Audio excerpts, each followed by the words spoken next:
I'll begin my conclusion by, again, thanking all of you for being here. This has been a wonderful experience for both of us. Hopefully you got something out of it. We certainly did.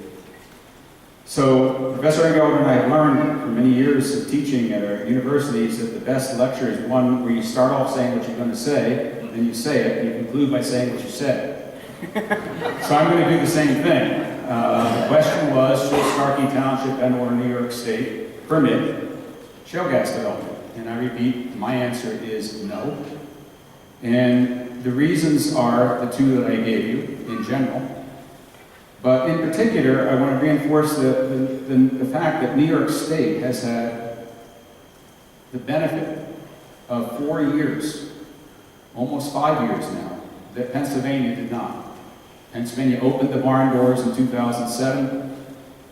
Upwards of 60 operators came in. Regulations weren't in place. Inspectors weren't in place. And semi-chaos has happened. New York has had the past 4 or 5 years to think things through. And I reiterate what I said. We should have spent the time better than we have, but it's not too late. It's not too late for us to continue to inform our governor and our DEC that all of the studies that should be done, human health studies, environmental impact studies, economic studies, sociological studies, are still incomplete. We still do not know how to quantify the risk. Everybody in this room agrees this process is not risk-free.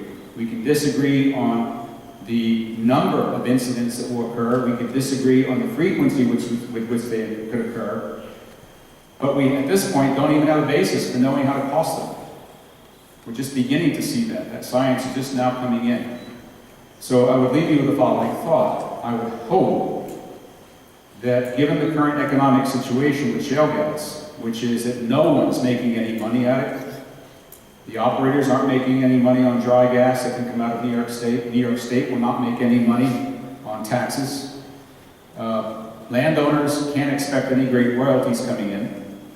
That we continue to use this period of time when it's economically infeasible to develop the gas in New York State, to continue and finish those studies so that we can determine before we establish policy, which is not yet established in New York State, whether we should. So the questions in my mind have always been, could the industry do it right? Would the industry do it right? And should the industry do it right?